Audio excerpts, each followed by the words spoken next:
Actually, Joey kept taking it from me. He took it out of Chuck's hand.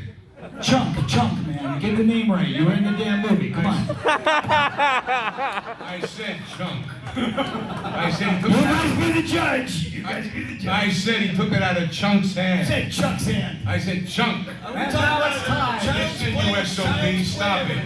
The 60-second clock has passed. Time for the next question. Okay, it's an honor to meet you all. The Goonies is my second favorite movie of all time. Anyways, Get him out of Next here. question. Oh, come on. Gladiator, Shawshank Redemption. What's your favorite? Mary Poppins. Oh, all right. Anyways, I'll accept it. I'll accept that. I like Mary Poppins. the infamous octopus scene. Tell us about that. Key. The octopus was very scary. I'm just joking. All right, got a question right over here.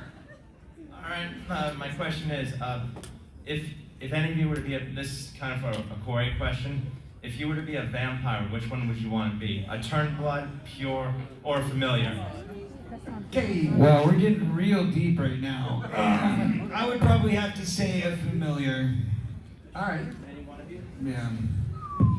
Okay, let's get it on. Turn blood for me. I got a question over here. I thought there was just one Dracula. What are these vampires? That was in 1923, Robert. He's still my favorite, Bela Lugosi. Yeah, that was back when you were a kid. We all remember. His childhood. That's right, you should remember that. Question on the far side. Right to you, Doug. Okay, right over here. Hi, this question's for Sean. Is it true that the reason you left the commentary recording early was to hang out with Joe? Since you left early in the commentary? Yes. Joey had a short film festival, and I had agreed to introduce him at the short film festival. Okay. And so, in the middle of the Warner Brothers documentary, which would go and live for all time, I said, I must go now. I've told my friend I would introduce him, and so I did. Very nice. And a question on the other side of the room, right over here. Let's knock these out. If you were to do a follow-up, a sequel to the Goonies, what would you imagine seeing each of your characters doing at this point? There you go. Well, for those of you who don't know, Sean and I actually wrote a really great treatment for where the Goonies could go next. And it was, to be honest, a really awesome idea that Dick loved until he realized how expensive it would be. And then he didn't love it so much, but anyway. I told Dick my idea. Do I get to choose where Andy goes in her life? Yes, please. Mikey can choose what happens with Andy. And now careful, she's a married woman and her husband is here in the audience. Well, I think we had her divorced to Brand. Oh! It sounds like a love triangle movie. Very different movie, very different I don't movie. know. I think I come into my own, as she said, and we go off into the sunset together. I had a subplot for the Fratellis. And Mama Fratelli had passed away, and she's in Potter's Field. And Joey and I, and because I sing, Joey was managing my singing career. Francis, but he was ripping me off, of course. Telling me, who cares? You don't need money, you're just singing, just sing. So he's ripping me off. We go to our mother's grave to exhume her body because she has a secret to where the maps are. And we exhume it, and then Joey gets his harebrained idea, or Francis a harebrained idea, of getting in touch with Mikey to try to figure out where this place is. Anyway, so I told that to Dick Donner. It's in the works. It's in the works. You hear a pin drop. Listen to this. Right? Look That's at excitement for you. this is like the way they're looking at us right now. I don't think they like that last idea. All right, let's go to this question over here. They love that idea. Come on. Do me one favor, right? Because I gotta put this down. I want everyone to say, great idea, Robert. Great idea, Robert! Thank you very much. Thank you. And you can pick up your $5 bills on the way out of the door. Joey has them for you. I really love what Corey and I came up with, and the one little moment was we have a Brand working in the docks, like he was a dredge, like he had a dredging company or something, And Who's so open the lights? I know, but it was getting good. As soon as I start telling a story, the light's gonna. And so I go to him it's like the sunset, and I'm begging him, please let me go out, please let me go out. And he's like, I've taken you so many times, like, I know where it is. So he and I go out at sunset, and we go to the place where the Inferno sank.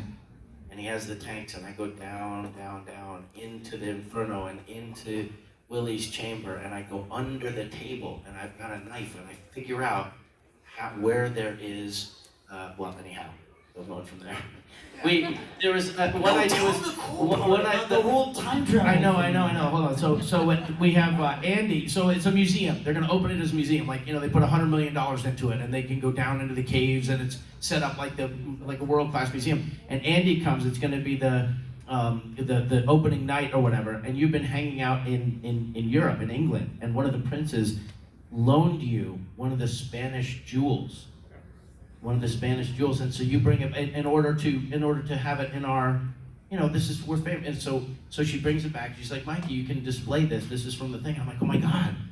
So we all go back down to where the ship room was, the cave, and the two of us, Data and I, or maybe all three of us, we go up and we put the jewel. You're not doing a great pitch here, I gotta say. We put the jewel in a little nook, and we turn the lights out, and revealed on the ceiling of the cave are the stars. And what is revealed is a map to the Canary Islands, where the real ships are stored. There you go. And, okay, wait, it gets better. So check this out. So there's this crazy, so Data is a scientist, right?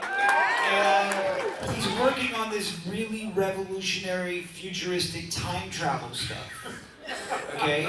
So somehow Data has to help the Goonies. We all have to get back together. It was the CERN Super Collider. That's right. He's working at CERN. Yeah, and they The Large Hadron Collider. This is very heady stuff, right? And he figured out how to do it on a palm-sized thing to crash the atoms together, and it actually opened up a space-time continuum. And we went and we got to be in the actual Spanish Armada, and I meet one of Willie in the pirate ship. Could you in the imagine that? flesh. The Goonies going back to the actual One-Eyed Willie's pirate ship. How amazing would that have been? Now wait a minute. See, Joey and I. Can we get a real reaction? Hold on, where's the camera now? Where's the camera now? 1 second. Our movie, the Fratelli movie. Oh, now it's its own movie. We create Bitcoin. We're counterfeiters. So me and Francis come up with the idea for Bitcoin and call ourselves Satoshi Nakamoto. You understand? And we kind of wipe it all away, right? Joey loved that idea. I'm just picturing in the street, a bus goes by, and it's just a black poster that says Fratellis. I actually want to see that movie. I want to see the Fratellis movie. I kind of want to see that too, actually. The funny thing is, when you were saying that, I actually heard Dick laugh really loud behind you. I heard, ha, ha, ha, ha, ha. Like that. Yeah. Okay, I only have the opening, but this is it. Jake and Francis are released from prison. They're getting signed out. And the box comes out, the envelope, with your stuff, your possessions, and it's a hairpiece, and it's Jake's hat. That's all I got. That's a trailer. That's the trailer. That's the trailer. I like it. Okay, question on this side of the room. Let's hit another question. It's a great trailer. Great teaser. What do your kids think of the Goonies? Do they say anything? They've seen it? What do they think? I keep my kid far away from anything I've ever done. He's in good company.